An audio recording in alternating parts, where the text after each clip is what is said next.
Hey, it's Hannah Clubley here from Student Music Network, and today I'm joined by Kate Nash to discuss the work she's been doing to help shape the future of the music industry. Thank you for joining me today, Kate. Thanks for having me. How are you doing? Yeah, really good. I'm feeling very invigorated.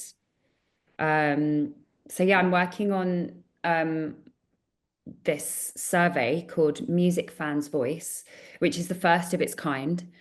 And it's basically just you just go to like musicfansvoice.uk and fill out a survey. It takes 15 minutes, and you have the opportunity as a music fan to shape the future of UK live music, which is awesome. 100%. And for anyone who might not be aware of what's going on in the industry at the moment, from an artist point of view, can you share the struggles faced by musicians and also music venues at the moment as well? Yeah, totally. And fans as well. I think that's really important to remember as this affects kind of all of us. Um, Basically, the music industry is built on some very unethical practices. It has been for a really long time, across both streaming and live. I think like that's bled into kind of affecting the live industry as well. But it's really difficult for artists to go on tour. It's really difficult for venues to stay open. It's really expensive to promote your work and actually go and play shows, to do it ethically, to do it safely. It costs me a really like large sum of money to put on a show, and that's because I have a band and I have some crew and I pay people well. But even like below that, if even if you're kind of in a band and you're trying not to take crew, like you're seeing like bands cancel tours and cancel shows because they just simply cannot afford to make it work, because the cost of everything else has gone up but our wages haven't gone up at all. And so we're finding it difficult to actually go and play shows, and it's really sad because if we're not playing shows, venues aren't able to stay open. And we saw like 125 venues close last year. There's going to be more closed this year. And then at the same time, people are paying more than they ever have to go to stadium shows or to go to festivals. So I think that like the passion and the love for music is still there. Clearly, people still want it in their lives.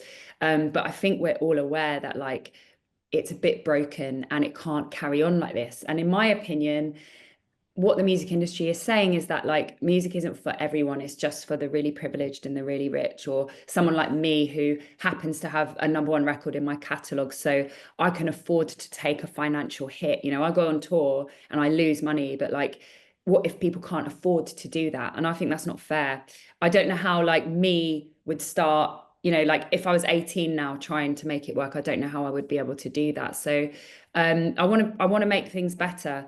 And one of the most powerful things in the modern world is data.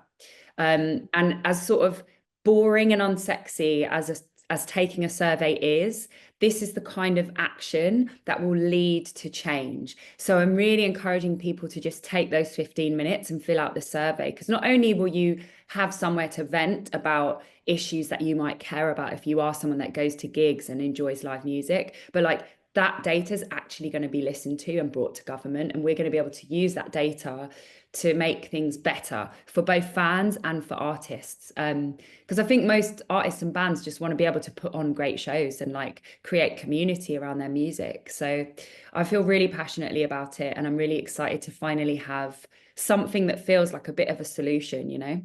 I think it's really, really important. I mean, I'm a massive music fan myself and try to go to as many gigs as I possibly can. And I Oh, definitely think it has got much harder recently. And obviously, you speaking out from the artist point of view, which many people aren't aware of the situation about actually how expensive it is to tour and to be able to go out and put on a good show, fairly pay all your crew, the venue, etc., etc. There's so many kind of aspects to it, and I don't think it's spoken about enough. So it's really good that you are speaking out to kind of let people know. What would be your main message to fans on how people can help? Obviously, you mentioned the survey. Is there anything else people can kind of do to make a difference? yeah, share the survey, go to musicfansvoice.uk, go to the Instagram, um, share. There's a video for me on there. There's also loads of quotes. We've got like a lot of like support from people like Edgar Wright, Matt Smith, Danny Dyer, Clara Amfo, people within music as well, bands like Softplay and loads of people are kind of using their voice. So go and like share the content and try and spread awareness from your perspective about why taking the survey is important. Because I think it's like, it's just getting people to actually fill it in and understand why it's really valuable. And then after that, stay tuned, because like as soon as we're done with this, it closes on the 3rd of March. There'll be more instructions. Like it doesn't stop here, that's for sure. But just talking about it. And I think embracing the fact that like this is a worker issue. This is music is work, and there's loads of jobs within the field of music that we want to protect, and we want young people to be able to like work towards having a future and a career in music. I don't want it to feel like this hopeless space. Like, and I genuinely do feel really optimistic. I think we're at a point where we have to see change now. So like, if you're interested in music, like keep talking about it. Support your favorite artists however you can within your means. And even if that's just like literally talking about it, sharing this survey, that's really massive. Like there is hope, and like there's just know there's loads of people on the inside actually trying to make things better as well. So I do feel hopeful. And how have you kind of dealt with the changes in the industry since releasing your first few singles back in 2007 and the way it's changed from now? Have Yeah. there been things that you've had to do to adapt, and could you share those with us?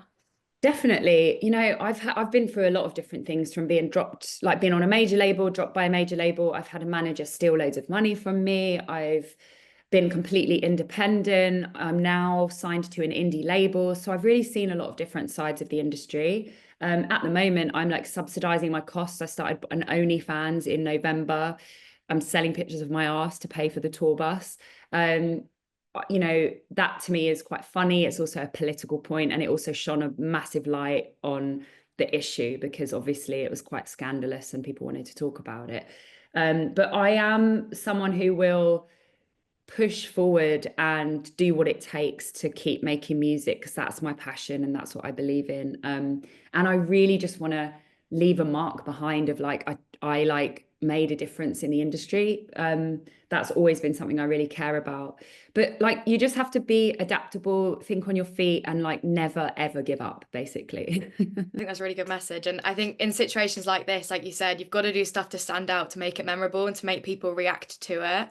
Yeah, Uh, within your own comfort level. Like, you know, not everyone has to start an OnlyFans account, but like what do you need to do to like just create community, spread awareness, and like get your voice heard? And